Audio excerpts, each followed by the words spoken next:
Très bien, merci beaucoup Luc, merci beaucoup pour ces invitations, mesdames les députés, mesdames et messieurs. Effectivement, je n'ai pas d'annonce à faire sortant du Conseil des ministres et du séminaire gouvernemental sur l'autonomie et ses différents sujets. Peut-être que Brigitte Bourguignon aura l'occasion d'évoquer le sujet. Non, mon point aujourd'hui, et il me semble que c'était important, c'est de partager avec vous quelques réflexions sur la question du numérique, on va dire les tensions contraires dans lesquelles nos sociétés, nos systèmes de santé, nos économies sont plongées avec les évolutions numériques, particulièrement au lendemain de la crise du Covid-19. Et je pense que le plus intéressant est peut-être de partir des enseignements de cette crise du Covid-19, sans tout de suite plonger dans la question du vieillissement, mais en tout cas en essayant de se dire et de considérer quels ont été en matière de numérique en santé et du numérique tout court, les enseignements de cette crise du Covid-19. Je pense qu'ils sont de plusieurs ordres. Le premier, et ça peut paraître un peu tautologique de le dire ainsi, c'est la révélation du fait des épisodes de confinement, de l'importance et même quasiment de la dépendance de nos vies à l'égard des outils du numérique. Puisque, et d'ailleurs ça a été une réalité mondiale, du jour au lendemain, nous sommes passés à un mode de vie pendant le confinement où l'ensemble de nos vies quotidiennes dépendait du numérique, qu'il s'agisse de travailler, qu'il s'agisse de se former et d'aller à l'école, qu'il s'agisse d'avoir accès aux soins et à la télémédecine, qu'il s'agisse également, plus basiquement, d'entretenir des relations sociales et d'entretenir le lien avec nos proches par les divers intermédiaires, que ce soit Zoom, WhatsApp et l'ensemble des outils que nous connaissons. À cet égard, et je pense qu'il n'est pas totalement anodin de le noter, ce que cette dépendance aux outils numériques a révélé, c'est une dépendance à des outils numériques anglo-saxons. Puisque, à de très rares exceptions près, Doctolib en est une, avec évidemment des sujets qui sont inhérents à la position de Doctolib aujourd'hui, mais en tout état de cause, l'ensemble de notre vie quotidienne dépendait d'outils anglo-saxons, que ce soit pour les services de messagerie, pour les outils de réseaux sociaux, pour les outils de visioconférence. Il n'y avait quasiment pas d'offres françaises ou même européennes qui soient à la hauteur de ces outils anglo-saxons. Ce qui d'ailleurs est l'incarnation par le bas, si je puis m'exprimer ainsi, d'une domination aujourd'hui de l'économie mondiale et du domaine technologique dans lequel j'exerce par les anglo-saxons et les Chinois, et de la difficulté qu'a eu l'Europe et la France, qu'ont eu l'Europe et la France, qu'ont toujours l'Europe et la France à faire émerger leurs propres champions. Je le dis parce que ce n'est pas totalement anodin dans la philosophie qui guide ces outils, dans les règles liées à la vie privée qui guident ces outils, et que cela entre en résonance avec les efforts qu'a fait ce gouvernement, mais ce n'est pas mon propos aujourd'hui, sur l'émergence de champions français. À cet égard-là, un mot sur le cas de Doctolib, qui a fait l'objet de discussions et de tensions, qu'on connaît par ailleurs dans le monde médical et de plus en plus dans le monde médico-social. C'est que, bien sûr que Doctolib a des obligations comme les autres, bien sûr que Doctolib doit respecter la loi, mais que d'une certaine manière, nous étions au gouvernement extrêmement heureux d'avoir Doctolib et ses concurrents, faute de quoi, s'ils n'avaient pas été là, sur ce sujet aussi, nous aurions dépendu d'outils anglo-saxons. Et donc, il est indispensable de faire en sorte que ce monde du numérique voit émerger des champions européens et français, parce que cela fait partie aussi de notre capacité à faire prévaloir nos valeurs et de notre capacité à garder une partie de la valeur. Si on regarde plus spécifiquement dans le domaine du médico-social et du médical, la révélation du Covid-19, qui peut-être a été moins importante, c'est aussi l'extrême importance prise par le numérique dans le cadre d'abord du traitement des pandémies et du développement de nouveaux soins. S'il n'y avait pas eu le numérique, s'il n'y avait pas eu entre autres l'intelligence artificielle, et ça a été assez peu dit, nous n'aurions pas découvert aussi rapidement des facteurs de comorbidité et des interactions médicamenteuses. Il y a eu des travaux extrêmement intéressants menés à cet égard-là sur des grandes cohortes de patients avec l'intelligence artificielle, et nous n'aurions pas eu les traitements et les vaccins qui auront été développés aussi rapidement, puisque une partie de la compression du temps sur les études cliniques a été rendue possible par la numérisation d'une partie du processus. Et donc il y a, d'une certaine manière, et je viendrai ensuite plus spécifiquement au médico-social, des opportunités absolument extraordinaires offertes par le numérique en matière de résilience de nos sociétés, en matière de qualité des soins, en matière d'adaptation des soins à la singularité des individus, qui font, et c'était, je crois, évoqué ce matin dans un article du Monde, le pendant de défis qui sont relatifs à cette popularisation du numérique et qu'on connaît bien dans le monde qui traite du vieillissement de la population, qui est la déconnexion, ou en tout cas le sentiment de déconnexion, ou le sentiment de déclassement, qui saisit une partie de nos concitoyens âgés, mais on aurait tort de résumer cela aux personnes âgées, face à un monde de plus en plus numérique. Je dis qu'on aurait tort de le réduire aux personnes âgées parce qu'il suffit de se rendre dans une session de formation aux outils de Pôle emploi et aux outils de la CAF ou des différents services publics pour se rendre compte que ces sessions de formation sont pleines de jeunes. Parce qu'il y a une vraie différence entre savoir se servir de Messenger, savoir aller sur TikTok ou sur Facebook, et savoir remplir un CV ou remplir ses déclarations d'impôts en ligne. Et donc, dans le fond, ce à quoi nous sommes confrontés sociétalement, mais qui touche particulièrement les personnes âgées, c'est un monde qui accélère très vite, où l'innovation, où les outils ouvrent des opportunités extraordinaires, et vraiment extraordinaire, qui entre en tension avec toute une partie de la population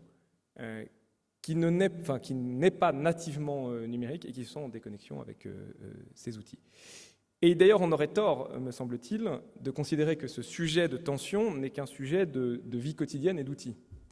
Puisque quand vous travaillez sur les sujets de l'inclusion numérique, et c'est un axe extrêmement fort de l'action du gouvernement, vous vous apercevez que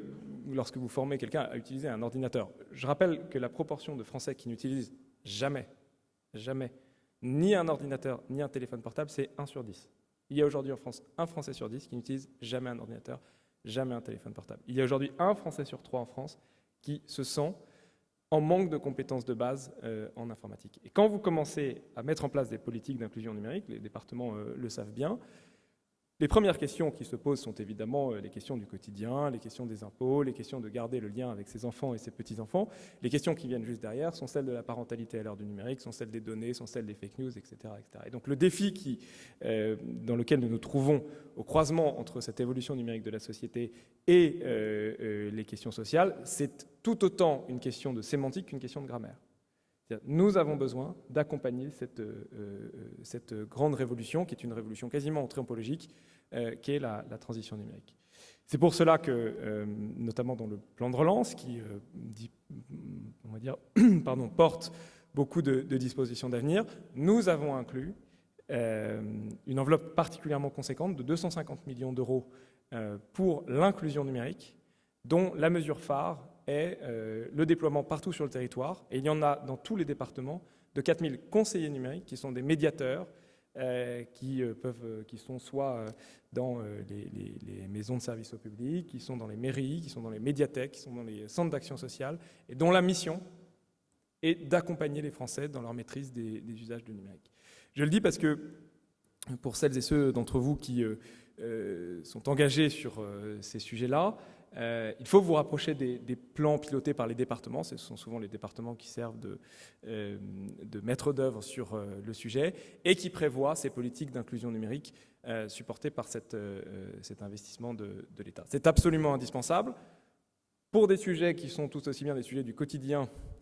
tels que réserver un créneau de vaccination sur Doctolib, que des sujets beaucoup plus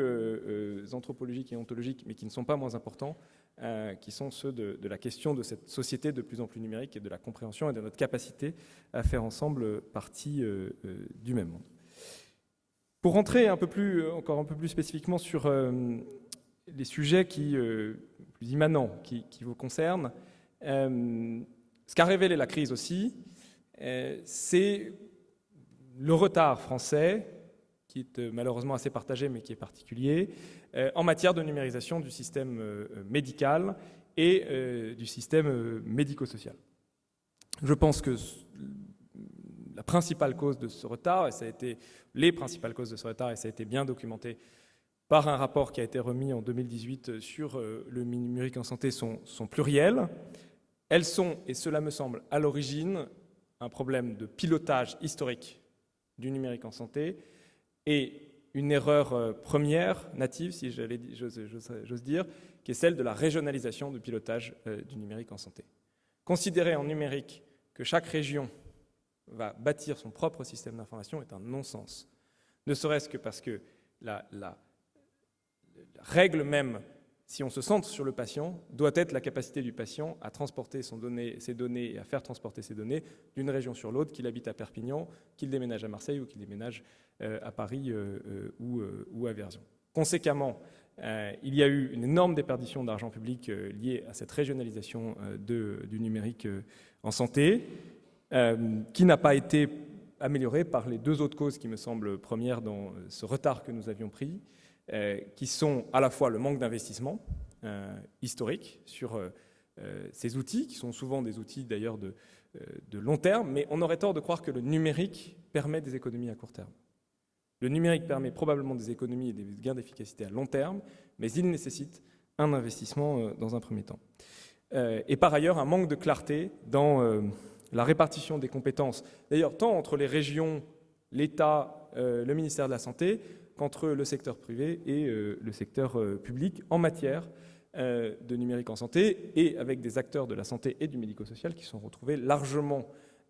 abandonnés à leur sort face à la pléthore d'offres privées, à des questions aussi importantes que celles des données des patients et des règles d'hébergement cloud, etc., etc. Autant de sujets que j'imagine vous connaissez extrêmement bien. C'est pour ça que l'action du gouvernement, qui a été pilotée principalement par Olivier Véran, mais que j'ai eu l'occasion de suivre à la fois en tant que conseiller du président auparavant et puis aujourd'hui comme ministre du numérique, s'est appuyé sur deux choses. D'abord, un travail extrêmement important, de l'ombre, mais extrêmement important, mené à la fois par la direction du numérique en santé et l'agence du numérique en santé,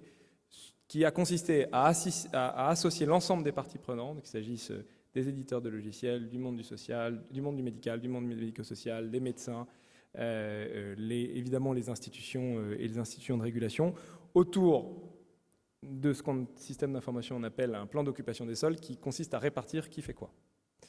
Et en considérant que le rôle de l'État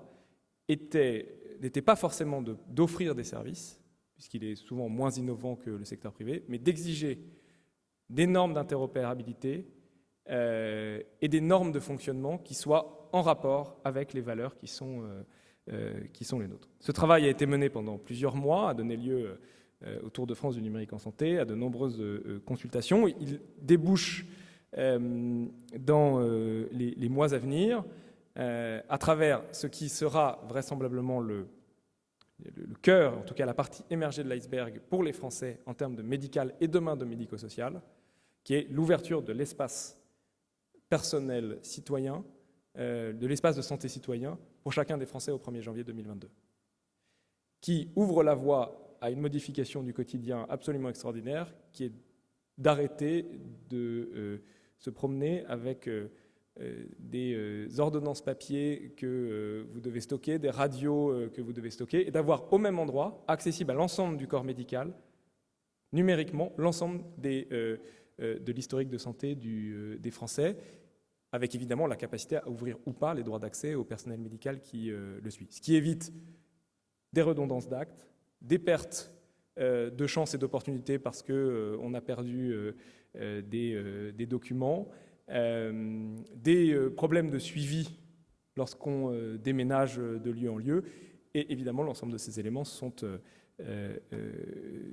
duplicables dans le domaine du médico-social. Et donc nous avons, je pense, au 1er janvier 2022, la perspective qui montera en charge progressivement, mais qui est, me semble-t-il, absolument historique, d'un véritable changement de paradigme dans l'approche du numérique en santé. À côté de ce travail de back-office, si je puis m'exprimer en bon français, et de ce travail de construction d'une vision de ce qu'est le numérique en santé avec l'ensemble des acteurs, il y a évidemment eu le travail mené sur le Ségur, qui était aussi indispensable pour faire en sorte de financer l'ensemble du monde médical, 2 milliards sur le médical, parmi lesquels sur les établissements médico-sociaux, 600 millions d'euros financés par le plan de relance et le plan de relance européen notamment, dont 140 millions d'euros spécifiquement pour les EHPAD. Le but étant d'accompagner les EHPAD dans l'acquisition de logiciels en ayant travaillé auparavant avec les éditeurs de logiciels, en les obligeant à respecter des normes d'interopérabilité et de fonctionnement qui font que lorsque les EHPAD s'occupent de logiciels sur une liste fournie par le ministère de la Santé, alors ils peuvent être confiants à la fois sur les normes de fonctionnement de ces logiciels, sur l'interopérabilité de ces logiciels avec les logiciels de ville des médecins, les logiciels de l'assurance maladie, et que donc on entre bien dans le cadre d'une vision garantie par l'État de ce que doit être le numérique en santé. Donc, l'élément pivot central de cette stratégie, c'est le dossier usager informatisé, puisqu'on comprend bien que l'ensemble de cette stratégie ne marche si à la fin, le centre de l'ensemble de ce fonctionnement, c'est le patient, et que c'est à son bénéfice que l'ensemble de ceci se fait. Il y a énormément d'autres bénéfices qui sont à attendre de ces modifications numériques en santé, parmi lesquels l'amélioration, en tout cas la baisse de la pénibilité d'un certain nombre de tâches répétitives pour le personnel médical, le personnel médico-social, l'amélioration des traitements, l'individualisation des traitements qui doit être permise par cette meilleure connaissance et cette meilleure interopérabilité entre les différents systèmes. Et donc je pense vraiment, en tout cas c'est ce à quoi nous travaillons avec Olivier Véran, qu'il y a la perspective d'un changement de paradigme au 1er janvier 2022, qui ne se fera probablement pas du jour au lendemain, mais qui doit permettre d'ouvrir de nouvelles perspectives, à la fois pour les patients, pour ceux qui conçoivent les soins, mais également pour le personnel médical. Si je devais rajouter un dernier point à cet exposé qui est trop long, c'est qu'il me semble que ces perspectives, évidemment, n'iront pas toutes seules. Et qu'il n'y a pas de transition technologique qui soit déterministe. À la fin, toute transition aussi importante que celle-ci est une transition humaine et une transition dans les usages et les organisations des uns et des autres. Donc évidemment que ces transitions, d'ailleurs c'est le cas de la transition numérique, de la transition environnementale, viennent parfois percuter nos organisations, viennent parfois percuter nos usages. C'est pour ça qu'il est indispensable, aux côtés de l'arrivée de ces nouveaux outils, de travailler sur l'accompagnement, de travailler sur cette grammaire du numérique que j'évoquais tout à l'heure, parce que dans le fond, le sujet, c'est vraiment d'améliorer la vie du patient, d'améliorer la vie du personnel médical et de faire en sorte que cet outil ne soit finalement qu'un outil et pas une fin. Je vous remercie.